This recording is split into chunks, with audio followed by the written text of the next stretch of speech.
back in the greenhouse at Baker Creek, and we're talking today about compost. And yes, we will be talking about the winners, our Wednesday winners. But first, I want to talk to you a little bit about composting. I talked about it on Monday as one of the things that makes it easy to garden. And it really does. It really makes it easy to garden. It kind of is a panacea. It's a cure-all. It's nurturing the foundation of all of our gardening endeavors. So let's make composting easy. So first of all, when I say compost, there's lots of different kinds of compost that most people associate with the word compost. And really, when I'm saying compost, I'm referring to one thing. I'm referring to thermophilic, heat-loving compost. So it's hot compost, okay? It is a compost that we're bringing up to 131 to 141 Fahrenheit for 15 days. And that sterilizes it, kills the pathogens, kills the parasitic eggs, kills the weed seeds, and leaves you with awesome soil, humic compounds. Then it's basically carbon, long chains of carbon, and all those different components have been broken down by the soil life into be that black rich material. And so we want that. Obviously, it's easier to get vermicompost, which a lot of people get and think is compost. Vermicompost is worm compost, and that's where you're putting out your kitchen scraps, because they don't have weed seeds in them, right? They're kitchen scraps, and you're having them process it, and they're basically taking stuff in and squishing it and squishing out the juice from it, and they're leaving out worm castings. So it's a great way to generate worm castings, which are bacterial dominant. They go great in a garden. You can use worm castings in lots of different ways, but they do not remove weed seeds, so that's why people mainly use them for kitchen gardens. All right, the third one that people commonly do is moldering, and that is a cold compost that sits for 3 months to a year. It doesn't really fully break down often.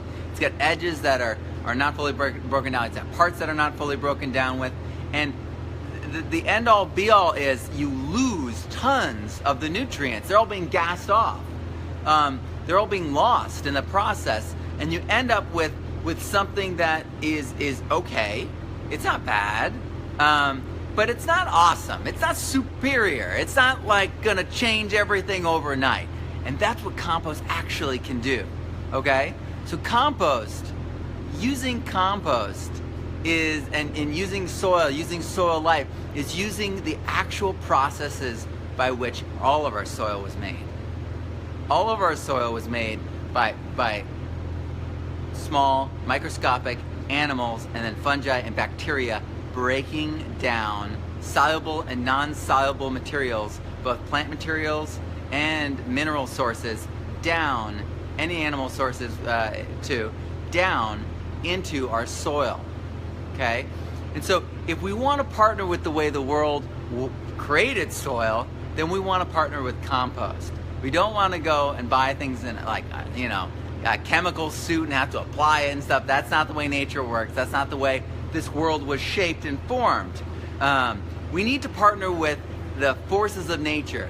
Growing up, the term a force of nature meant something so strong that we had no control over it, that there was nothing we could do to stop it. And now we live in a world where people don't think about nature as something strong. We think about it as something that we keep damaging. But the reality is, it is still the strongest force here on this planet. And if we partner with it, we can have amazing results. That's why I teach all my courses. That's what my message is that we can partner with nature and it has amazing results. So compost is the tip of the spear, okay? It's the point at which you get all your strength and all your pressure here in the garden, here in our ecologies, in our biome, and in our daily lives, okay? Compost is key. All right, so compost extract, a lot of people buy humic acids, and they're like, oh, I got my humic acids. All that is, and I worry about that when you buy at the store, because it's not from a compost heap, it's not fresh, and it's not your indigenous microbes. A lot of people talk about indigenous microbes. All they're trying to say is compost made at your house. That's really all they're trying to say. Because the microbes that are indigenous to your soil are going to be the ones that you proliferate and then put back into your soil, and they're going to do even better. Because what you're doing is selecting by making this compost, this heat and everything. You're selecting for certain ones, and then you're breeding them up and bringing them up, and then you can take it even a further step. After the creating compost, you can run water passively through it, and you can get compost extract. And that's what humic acid is. That's what people are paying for. It's just passively run water through a compost pile, and the water, the dark, rich colored water that comes through is humic acid. Now, if you want to get compost tea going, this is going to take what is in your compost pile, what's in that, that extract, and it's going to multiply it, okay? And so you're going to put all your not all your compost. You're going to put a few shovelfuls of compost in a micro-perforated bag. You're going to submerge it into water, and then you're going to aerate it from below. And vigorously, you're going to aerate it from below. And what that is going to do is the air is going to pull, it's going to encourage the microbes to release from the particles of compost. And when they release, they're going to be in this three-dimensional, liquid filled with other foods, and they're going to keep promoting themselves and growing. And what you end up doing is you end up increasing those beneficial microbes by thousands, tens of thousands. And then you take that and you spray it on your plants, and it shields them, it hides them from pests, and you end up also doing the same thing for the soil, where you're inoculating your soil with so much life, it pushes all the other negatives out, it recalibrates your soil, it buffers your pH. If you're too acidic, it pushes it back towards 7. If you're too alkaline, it pushes it back towards 7. It is an amazing, simple, you can't make a mistake when you've got good compost, because adding extra compost isn't going to hurt it. Adding extra compost tea or extra compost extract isn't going to hurt it. It's just going to help and improve it. The first time I got into doing this, I started compost teaing constantly. I did it for every 2 to 3 weeks for 3 months. And my soils, as you know, went from that deep and being decomposed granite, and so it's super rocky and kind of looks like sand, to being loam this deep to my shoulder. I dug down to my shoulder. It was crazy. And we all can do this. We all can grow soil. And we really need to. We need to focus on our soil first, because that's where we get the best gardening experience, when our soils are healthy. And not only that, it's a linchpin for our entire world and system. All the excess CO2 in the atmosphere can be taken back into the soil. Not just all the soil, I'm talking about just the agricultural lands that we have control over and we can develop. I'm not talking about going outside and touching virgin rainforest or anything like that. Leave all those places alone. Let's encourage those wild places. Let's bring back more wild places. But the places that we actually have tractors on the ground, we actually have people working right now all over the world, we can actually flip those around, turn those from places where they're releasing carbon with their tilling and their spraying and their constant use of machines. We can flip that, and we can have them be sequestering carbon, changing the atmosphere, improving their foods, making them more nutritionally dense, making them more medicinal, doing all the things that are positive just by composting. It's amazing. It's really, really amazing. Okay? So what else can this be used for? Well, it can be used, you can water it in your soil, like I said. You can use it for transplant shock. You can water your plants in when you transplant them, okay?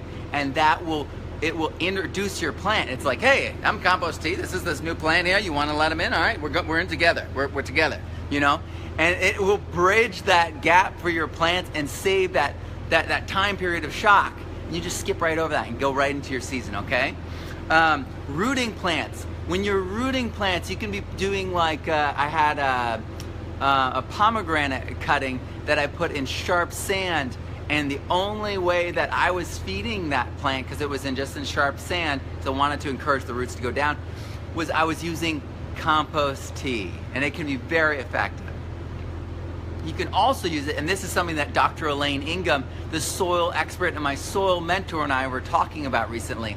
You can inoculate your seed with Compost Tea. When you seed save, spray it down, okay guys? Before it's dry, spray it down, inoculate that seed, and then let it dry down. And that seed will have beneficial microbiology on it. So when you plant it, you are inoculating your actual ground. Pretty amazing. She's talking to me about, running experiments with this, maybe even doing a line of seeds with this. Very interesting ideas. Elaine's amazing. And in fact, March 9th, I'm hosting her free webinar on turning barren ground into fertile soil. So totally, straight from the ground up, okay?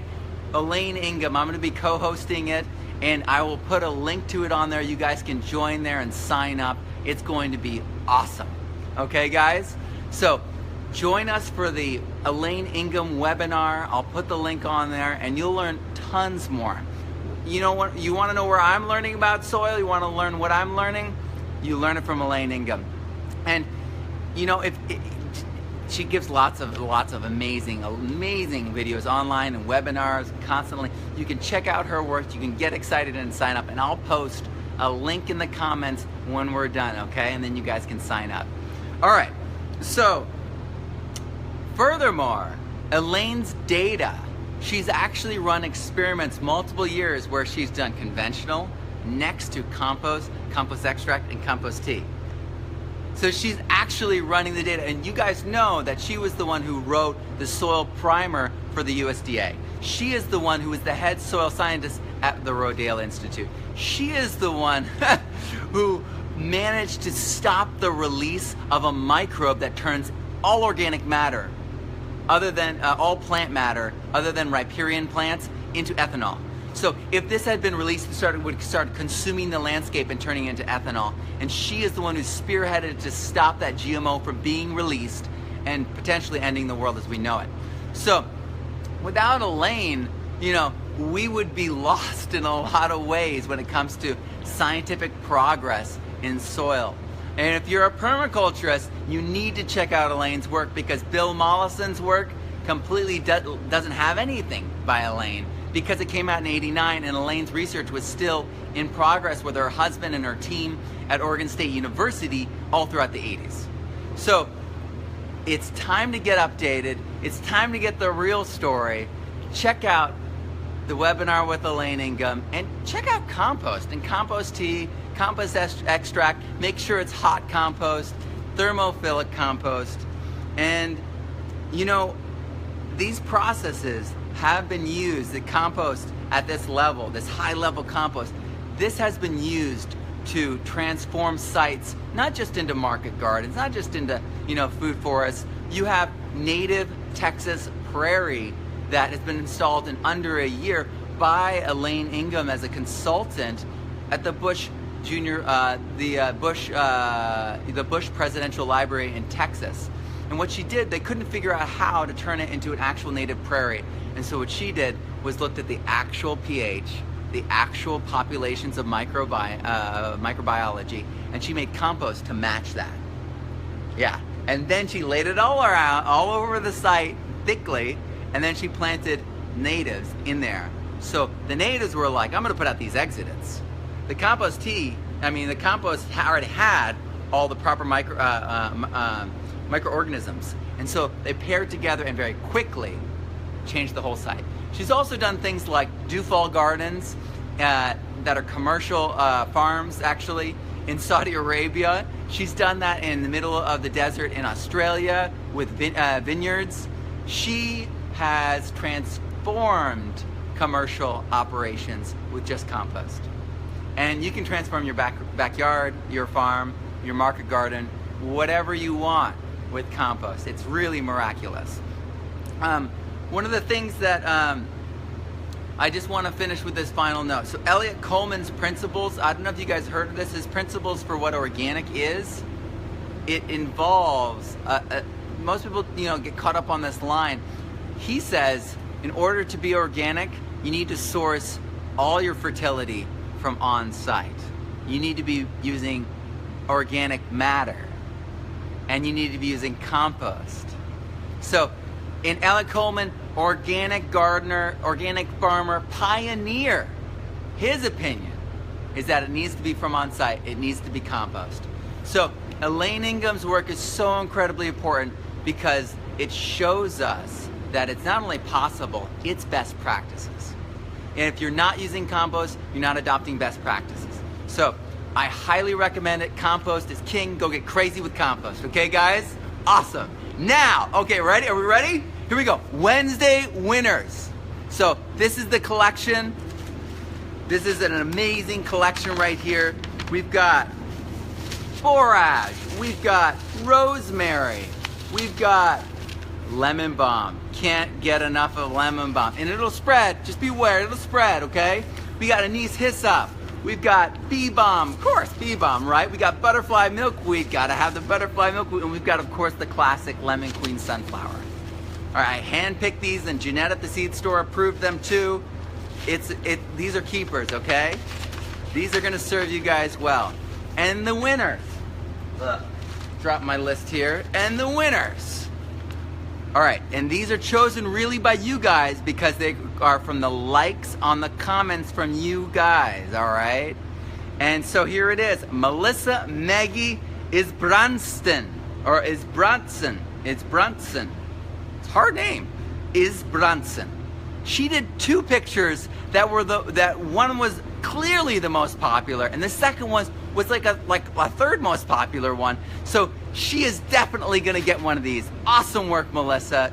Looks like you and your family love gardening, and I hope this brings awesome pollinators to your yard and improves everything in your yard and in your garden.